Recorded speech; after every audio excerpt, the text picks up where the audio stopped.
دارا شکو نے یہ آواز سن کر اس فقیر کی جانب دیکھا۔ موت کے منہ میں پہنچ جانے کے بعد بھی دارا کا انداز بڑا شاہانہ تھا۔ اس نے گہرے سیاہ رنگ کا اپنا قیمتی دوشالہ اتارا اور گداگر کی طرف پھینکتے ہوئے کہا، بے شک ہمارا سب کچھ چھین لیا گیا، مگر آج بھی ہم تمہیں مایوس نہیں کریں گے۔ دارا شکو نے سر عام اپنی بخشش و عطا کا مظاہرہ کر دیا تھا، مگر وہ دوشالہ اسی سوالی فقیر تک نہ پہنچ سکا۔ اورنگزیب کے ایک سپہ سالار بہادر خان نے وہ دوشالہ ضبط کرنے کا حکم دے دیا، کیونکہ اس کے خیال میں ایک قیدی کو کسی چیز کے دینے کا حق نہیں تھا۔ دارا کی سزا کے معاملے میں امراء کے درمیان اختلافات پیدا ہو گئے تھے۔ ایک بااثر امیر دانش مند خان اس کی جاں بخشی کے حق میں تھا، مگر بعض خوشامدی اور زمانہ ساز علماء دارا شکو کو کافر قرار دے رہے تھے۔ اگر اس شخص کو معاف کر دیا گیا تو ہندوستان میں شدید گمراہی پھیلنے کا اندیشہ ہے۔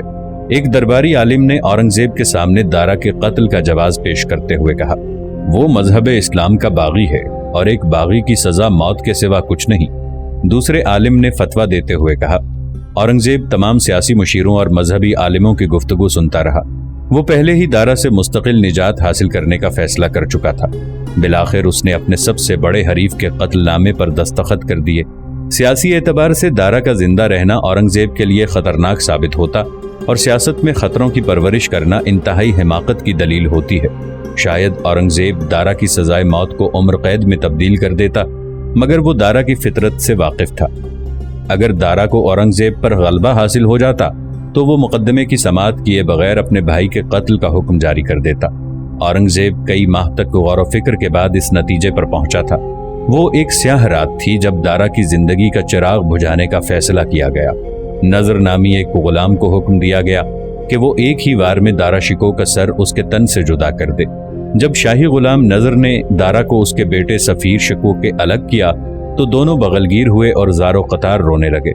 دارا اپنا ذہنی توازن کھو چکا تھا۔ اس نے اپنے سراہنے چھپی ہوئی ایک چھوٹی سی چھری نکالی اور شاہی غلام پر حملہ کر دیا، مگر دارا کو کامیابی حاصل نہ ہو سکی۔ نظر ایک طاقتور جلاد تھا۔ اس نے چند لمحوں میں دارا کو بے دست و پا کر دیا اور مغل شہزادے کو دوسری کوٹڑی میں لے گیا۔ پھر جب نظر نے دارا کی آنکھوں پر رومال باندھا تو قتل گاہ میں ایک عجیب سا شور سنائی دینے لگا۔ یہ مجذوب سرمد کے الفاظ کا شور تھا، اگر تخت پر نہیں بیٹھتا تو پھر قتل ہو جا۔ آج دارا کو احساس ہوا کہ وہ دیوانہ کیسی ہوش کی باتیں کرتا تھا۔ دارا لرز کر رہ گیا، مگر وقت بہت آگے جا چکا تھا۔ دارا کچھ دیر تک اپنی تباہیوں کا نوحہ پڑتا رہا، پھر اس نے جلاد کے سامنے سر جھکا دیا۔ شاہی غلام نظر کی تلوار فضا میں بلند ہوئی اور پھر ایک دردناک چیخ ابھری۔ یہ دارا شکو کی چیخ تھی جسے چند سرکاری کارندوں کے سوا سننے والا کوئی نہیں تھا۔ انسانی زندگی اپنے اختتام کو پہنچ گئی اور حرص و ہوس کا وہ سلسلہ بھی جو آخری سانس تک ختم نہیں ہوتا۔ دارا نے عمر بھر اورنگزیب کو حقیر سمجھا، اس کے خلاف باپ کو ورغلایا، اسے ماں کی محبتوں کے سائے سے محروم کیا، اس کی جاگیریں ضبط کیں، اس کے ساتھ ایک انتہائی ذلت آمیز سیاسی کھیل کھیلا، مگر قسمت نے دارا کے ساتھ جو مذاق کیا وہ لرزہ خیز بھی تھا اور عبرتناک بھی۔ دارا کسی کی شرکت کے بغیر تخت طاؤس پر بیٹھنا چاہتا تھا، مگر اس کی تقدیر میں خونی قبر لکھتی گئی تھی۔ قتل کے بعد بڑی خاموشی سے دارا کو ہمایوں کے مقبرے میں دفن کر دیا گیا۔ جس رات دارا شکو کو قتل کیا گیا اسی رات شاہجہاں نے ایک بھیانک خواب دیکھا۔ خواب اس قدر دہشت خیز تھا کہ گھبرا کر شاہجہاں کی آنکھ کھل گئی۔ اس کا نحیف و ناتواں جسم پسینے میں بھیگ گیا۔ بزرگ سید محمد اس وقت ذکر الہی میں مشغول تھے۔ ان کی نظر شاہجہاں پر پڑی تو وہ اپنی جگہ سے اٹھ کر آئے اور شہنشاہ کی مزاج پرسی کرنے لگے۔ سید صاحب، میں ٹھیک تو ہوں، مگر میں نے ابھی ایک عجیب سا خواب دیکھا ہے۔ شاہجہاں کی آواز میں ہلکی ہلکی لرزش تھی۔ کچھ سپاہی مجھے پکڑ کر ایک سنسان جگہ لے گئے ہیں۔ پہلے انہوں نے میرا بایاں ہاتھ کاٹا اور پھر کچھ دیر بعد دایاں ہاتھ بھی کاٹ دیا۔ آخر یہ کیسا خواب ہے اور اس کی تعبیر کیا ہے؟ سید محمد گہری سوچ میں ڈوب گئے۔ وہ شاہجہاں کے خواب کی تعبیر سمجھتے تھے، مگر انہوں نے یہ کہہ کر بات کو ٹال دیا۔ اقتدار سے محرومی اور قید و بند کی سختیوں کے سبب شاہ والا کا ذہن منتشر ہو گیا ہے۔ نماز میں دل لگانے کی کوشش کیجیے، یہی انسان کے وحشت و اضطراب اور محرومیوں کا حل ہے۔ شاہجہاں خاموش ہو گیا مگر ساری رات جاگتا رہا۔ بظاہر وہ سید محمد کی بیان کردہ تعبیر سے مطمئن ہو گیا تھا، مگر دلی طور پر اب بھی بہت زیادہ پریشان نظر آتا تھا۔ وہ مسلح پہرے داروں سے بار بار پوچھتا کہ میرے بیٹے کس حال میں ہیں، مراد اور شجاع اس وقت کہاں ہیں اور دارا کیا کر رہا ہے۔ پہرے دار خاموش رہتے۔ وہ کیا بتاتے کہ سیاست کی اس خونریز جنگ میں کس پر کیا گزری ہے۔ شاہ جہاں نے اپنے پوتے شہزادہ محمد سے ملاقات کی درخواست کی۔ اورنگزیب کا بیٹا ادب و احترام کے ساتھ دادا کی خدمت میں حاضر ہوا۔ شاہ جہاں نے اس سے بھی وہی سوال کیا، دارا، مراد اور شجاع کہاں ہیں؟ ناظرین، آگے بڑھنے سے پہلے کامنٹ سیکشن میں ہمیں اپنی آراء سے ضرور آگاہ کیجیے گا کہ آپ کو ہماری یہ سیریز کیسی لگ رہی ہے۔ آئندہ آنے والی اقساط سے باخبر رہنے کے لیے ہمارے چینل کو سبسکرائب کر لیں اور ساتھ موجود بیل آئیکن کو ضرور کلک کر لیں۔ شکریہ۔ اس دوران شہزادہ محمد تک دارا اور سفیر شکو کے قتل کی خبر پہنچ چکی تھی۔ مراد اور شجاع کا انجام اسے پہلے ہی معلوم تھا، مگر شہزادہ محمد نے مصلحت سے کام لیتے ہوئے کہا، اعلیٰ حضرت، میں کچھ نہیں جانتا باہر کیا ہو رہا ہے، مجھے نہیں معلوم، میں بھی آپ کی طرح آگرے کے قلعے تک محدود ہو کر رہ گیا ہوں۔ شاہ جہاں شہزادہ محمد کے جواب سے مطمئن نہیں تھا۔ پھر ایک دن اس نے شہزادے محمد کے مصاحب خاص کامران بیگ سے وہی سوال کیا۔ کامران بیگ ایک مردم آزار انسان تھا اور شاہ جہاں کی طرف سے اپنے دل میں ایک خاص پرخاش رکھتا تھا۔ اکثر اوقات وہ شاہ جہاں سے توہین آمیز سلوک کرتا تھا۔ جب معزول شہنشاہ نے اپنے بیٹوں کے بارے میں کامران بیگ سے سوال کیا تو وہ تند مزاج انسان بھڑک اٹھا، جانے والے بہت دور جا چکے، اب آپ کس کو یاد کر رہے ہیں؟ تم کیا کہنا چاہتے ہو کامران بیگ؟ شاہ جہاں نے گھبرا کر پوچھا۔ شہزادہ محمد وزیداری سے کام لے کر حقیقت کو چھپا رہے ہیں، کامران بیگ نے تلخ لہجے میں کہا۔ شہزادہ شجاع حضرت شہنشاہ اورنگزیب کے جاہ و جلال کی تاب نہ لا سکا اور میدان جنگ سے فرار ہو گیا۔ کوئی کہتا ہے کہ وہ دریا میں ڈوب کر ہلاک ہو گیا، کوئی کہتا ہے کہ مک قبیلے کے لوگوں نے اسے ہلاک کر دیا۔ شہزادہ مراد زندہ کے اندھیروں میں ایڑیاں رگڑ رہا ہے، بس کچھ دنوں کی بات ہے، عنقریب وہ بھی کشمکش زید سے نجات حاصل کر لے گا۔ اپنے دو بیٹوں کا انجام سن کر شاہ جہاں کے دل کی دھڑکنیں بے ربط ہو گئی تھیں۔ اور میرا دارا کہاں ہے؟ شاہ جہاں نے لرزتی ہوئی آواز میں پوچھا۔ تیرے حضرت شہنشاہ نے اس کے ساتھ کیا سلوک کیا؟ دارا کو وہی سزا دی گئی جو ایک باغی کا مقدر ہوتی ہے۔ کامران بیگ انتہائی سفاک لہجے میں بول رہا تھا۔ وہ جنت آشیانی ہمایوں کے مقبرے میں گہری نیند سو رہا ہے کہ اب اسے کوئی نہیں جگا سکتا۔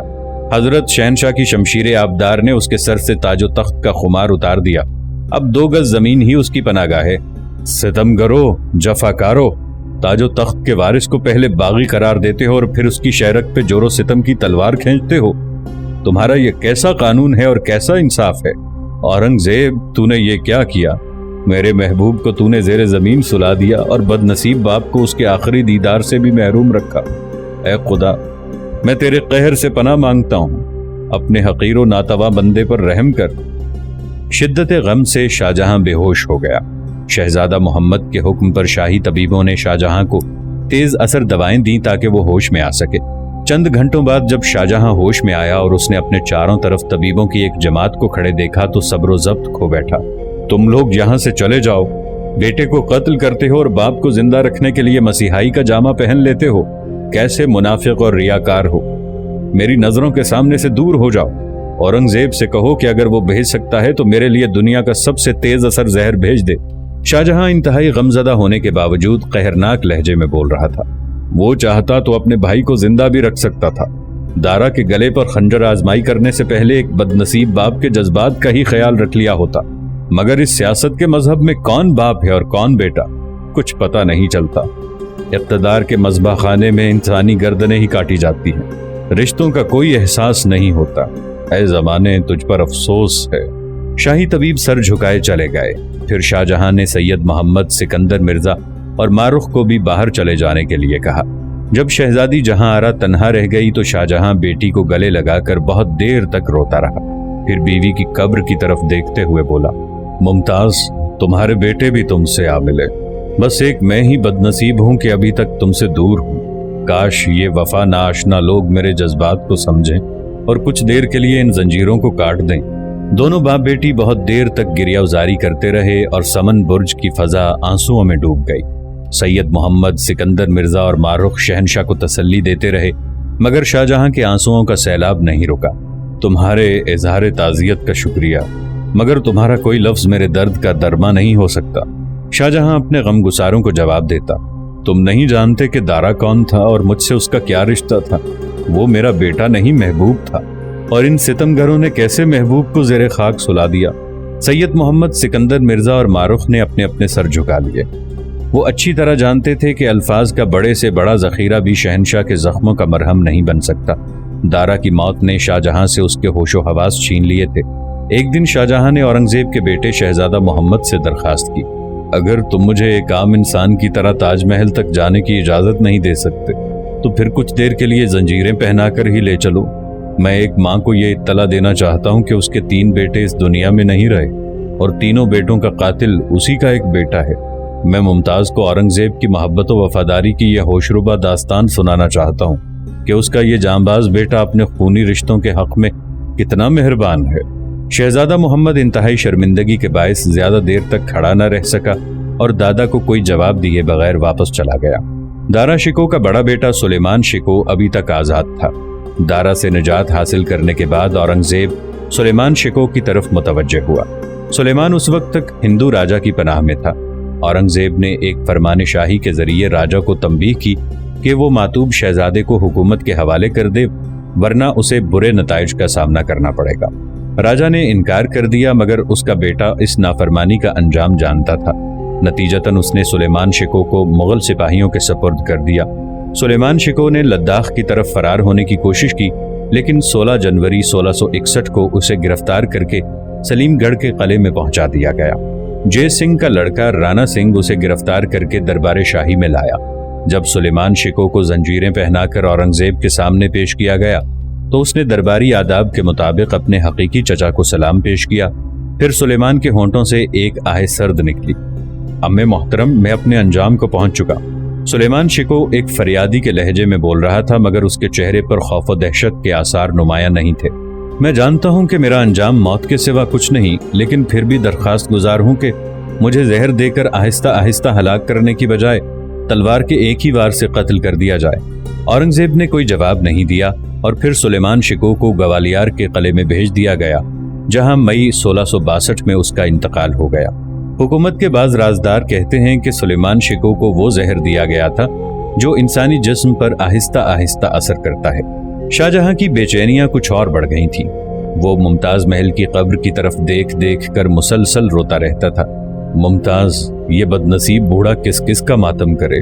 تمہیں یاد کروں یا ان بچوں کو جو اس بے کسی کی حالت میں اپنے باپ سے بچھڑ گئے؟ شاہ جہاں 8 سال تک آگرہ کے قلعے میں قید رہا۔ تاج محل کو دیکھتے دیکھتے اس کی بینائی کمزور ہو چکی تھی۔ پھر جب تمام منظر دھندلے ہو گئے تو شاہ جہاں نے شہزادہ محمد سے درخواست کی کہ وہ سمن برج میں ایک شیشہ لگوا دے۔ شہنشاہ کی یہ التجا سن لی گئی۔